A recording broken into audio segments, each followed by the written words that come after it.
এত রাত্রে যে আসলেন এই পোলাওটা খাওয়ার জন্য টোকেন দিয়ে সিরিয়ালে দাঁড়িয়ে, এই বিষয়ে কি বলবেন? কালারটা দেখেন ভাই, কালারটা একটু দেখেন। আরে ভাই এত প্লেট কি? এক প্লেট বেশি খায়? তুমি কি একলা 2 প্লেট খাইবা নাকি? মানিক চানে আসতে হলে বাসায় 101টা কথা মিছা বলতে হয়, বুঝছেন ভাই? মানুষ কিন্তু কমেন্টে গালাগালি করে যে ভাই আর কি কিছু নাই, শুধু মানিক চান। মানুষ তো খাইতে পারে না, এই কারণে গালাগালি করে।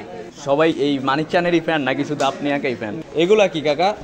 তুমি নিয়ে আসলা মানিক চানে খাওয়াইবা বইলা, তুমি আগেই শুরু করে দিছো, আমরা খাবার পাই নাই, আমাদের আগেই তুমি শুরু করে দিছো। এটা কি ভাই? প্রত্যেকবার মানিক চানে আসলে তোমার একটা না একটা সিক্রেট আমরা দেখতে পারি। মানিক চান ছাড়া তো আর ভালো কিছু পাই না, এটাই বেস্ট। এই পুরোটার মধ্যে এটাই ভালো। আবার আসলাম মানিক চানে নিয়ে, এটার কারণটা কি? পুরান ঢাকায় তো আরও দোকান ছিল, আরও তো খাবারের দোকান ছিল, নাজিরা বাজার ছিল, হাজির বিরিয়ানি ছিল, হানিফের বিরিয়ানি ছিল, আরও অনেক নামি দামি ফেমাস এগুলো তো সব বিরিয়ানি খাই, দোকান। আর এটা একটু ভালো বেশি। তুমি জানো যে আমি মানিক চানের কথা বললে আজকে নাও আসতে পারি, কিন্তু এই কারণে তুমি বলছো যে পুরান ঢাকায় যাবা খাওয়ার জন্য, কিন্তু এখন এসে বলতেছো মানিক চানে খাবা। ভালো লাগে, অন্য কিছু পাওয়া যায় না, ডিফারেন্ট কিছু, এই কারণে ঘুরে ফিরে এটাই। আজকের আইটেম কি? আজকের পোলাও আর খাসি। খাসি কেমন? আজকের টেস্ট কেমন? ভালো, আগের মতো টেস্ট? সেই 2 বছর 3 বছর আগে থেকে যে খাচ্ছো, এখন 2-3 বছর পরও কি টেস্ট কি আগের মতো আছে? Same same. আরে ভাই কষ্ট করবা কত? ওই দেখো একা একা খাইতেছে। আমারটা কই? তোমারটা লিও। তোমার না কইলাম লইতে? কই কইলাম আরে? ওই যে নিয়ে আইতাছে। আরে ভাই এই মিয়া এক জায়গায় গেলে মিয়া একটু সামাজিকতা আছে না? আগে আগে সামাজিকতা নাই, এটা খুব চলে নাকি? তো অনেক মনে করছে আমরা ওয়েট করি নাই। এগুলা কি রে ভাই? শুনেন ভাইরা, ভালো খাবার খাইতে হলে একটু ওয়েট করা লাগে। কালারটা দেখেন ভাই, কালারটা একটু দেখেন। আরে ভাই এত প্লেট কি? এক প্লেট বেশি খায়? তুমি কি একলা 2 প্লেট খাইবা নাকি ভাই? অন্তর এটা কি কোনো কাজ হইলে যে সাইফুল কাকারে আমি কইলাম যে আমার প্লেটটা লয়ে হয় নাই, না আগে নিজেরটা নিজে খাইতাছি? এটা কাকার চুরি ইচ্ছা। আলহামদুলিল্লাহ সেই টেস্ট। তুমি জানতা যে মানিক চানে আসবো আবার? না, সাইফুল ভাই কিন্তু আম করে বলে নাই মানিক চানের কথা, কইছে পুরান ঢাকায় যাবে। নাজিরা বাজার কথা বলে নিয়ে আসছে। নাজিরা বাজারের কথা বলছে না, ঘুরা ফিরে আবার এই মানিক চান। মানিক চান। আচ্ছা এতবার যে মানিক চানে খাই আমরা সবাই, মানুষ কিন্তু কমেন্টে গালাগালি করে যে ভাই আর কি কিছু নাই, শুধু মানিক চান। মানুষ তো খাইতে পারে না, এই কারণে গালাগালি করে। রাতে 3টা বাজে আইছে কেউ খাইতে পারে? তুমি আসছো কেন 3টা বাজে? ফ্যান মানিক চানের। তুমি মানিক চানের ফ্যান? ইয়েস। মানিক চানে আসতে হলে বাসায় 101টা কথা মিছা বলতে হয়, বুঝছেন ভাই? কেন মিথ্যা বলতে হয়, রাত্রে তো ঘরের থেকে ভাই বের হতে দেয় না, বুঝেন না আপনি? ভিডিও যারা করে তারা নাকি একটু বাড়ায়া বলে, আপনি একটু সত্যিটা বলেন। আর সব থেকে বড় কথা, ওনার আমি অনেক বড় ফ্যান, এর আগে একবার খেয়েছি, আজকেও সেই জন্যই সকল বন্ধু বান্ধব একসাথে। সবাই এই মানিক চানেরই ফ্যান নাকি শুধু আপনি একাই ফ্যান? না, সকলেই ফ্যান। আচ্ছা, এবং আমরা পরবর্তীতে আবারও আসতে চাইবো।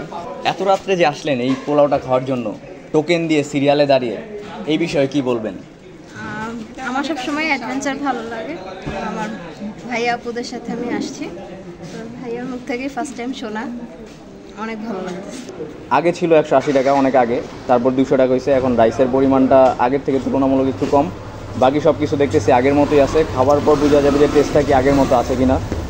আসলে পুরান ঢাকায় আপনি অনেক খাবার পাবেন, নাজিরা বাজার গেলে অনেক খাবার আছে, তবে মানিক চানের যে পোলাওটা এটার বিশেষত্বই অন্যরকম। বিশেষ করে এক এক দিন এক এক রকমের আইটেম পাওয়া যায়, টোটাল 2 থেকে 3 রকমের ভ্যারিয়েন্টের পোলাও, খিচুড়ি, তেহারি এরকম পাওয়া যায়। এটাই হচ্ছে বিশেষত্ব। আর ওনারা খাবারটা পরিমাণ মতোই রান্না করে, যেটা আপনারা আগেই জেনেছেন। টেস্ট আছে আগের মধ্যে আছে। 3টা বাজে আসতে হয় টোকেনের জন্য, কখনো কখনো 2:30 বাজে টোকেন পাওয়া যায়। এখন হচ্ছে 2:30 থেকে টোকেন দেওয়া হয়, খাবারটা সার্ভ করা হয় 3টা বাজে, কিন্তু শীতের সময় এই টোকেনটা আবার সার্ভ করা হয় 3টা বাজে। তো কখন 3টা বাজে কখন 2:30 বাজে টোকেনটা দেওয়া হয় সেটা আমরা এখনও কেউ জানি না। আর কখন বন্ধ থাকে এটাও আমরা বলতে পারি না। মাঝে মাঝে যদি বন্ধ থাকে এটার কোনো আপডেটও পাওয়া যায় না, ওনাদের নির্দিষ্ট কোনো পেজ নেই, নাম্বারও শেয়ার করা যায় না। তো এইসব বিষয়গুলো একটু বড় প্রবলেম, দূর থেকে যারা আসে প্রায় সময় এইসব প্রবলেমগুলো ফেস করতে হয়। আমি বলবো এখানে যদি নাম্বারটা দেওয়া থাকতো বা তাদের যদি নির্দিষ্ট কোনো পেজ থাকতো, সেই পেজ থেকে যদি আপডেট দেওয়া হতো যে কবে বন্ধ থাকবে বা কখন বন্ধ থাকে, আর টোকেনটা কখন কীবারে কী দেওয়া হয়, এটা প্রায় চেঞ্জ হয়। তো এইটা একটা বড় প্রবলেম। কমেন্টে তো মানুষ বকাবকি করে যে এত রাত্রে যারা আজেরা তারা নাকি খাওয়ার জন্য আসে মানিক চান। ভাই এইটা হলো সবার কপালে আসেনি খাবার। কেন? আমরা নিজেরা এসে কালকে পাই। কতদিন আসছেন? অনেক, এটাই প্রায় 1 মাস চলতেছে, আমি রেগুলার খেতেছি। একটা বিষয় কমপ্লেন, সেটা আমি নিজে বলবো, আপনি আমার সাথে বলবেন যে কথাটা কি সত্যি না মিথ্যা। আগে মানিক চানের পোলাও ছিল 180 টাকা, পরিমাণটাও বেশি ছিল। এখন 200 টাকা, কিন্তু এখন পরিমাণ কিন্তু আগের চেয়ে কম। দেশের যে অবস্থা, 200 টাকাতে যে এত ভালো খাবার পাই, এটা আমার কপাল। কিন্তু দাম তো 20 টাকা বাড়ছে, কিন্তু পরিমাণ তো কমছে। খাবারের টেস্টটাই আপনি যে কোনো একটা রেস্টুরেন্টে যাবেন, এখনো রেস্টুরেন্টের খাবার 1 বছর আগে যেটা খাইছেন এখন আপনার হিসাবে কি ঠিক আছে? আমার হিসাবে পারফেক্ট। পারফেক্ট। কারণ আমি অনেক জায়গায় খাওয়া দাওয়া করি, তো দেখি এর থেকে ভালো খাবার আমি কোথাও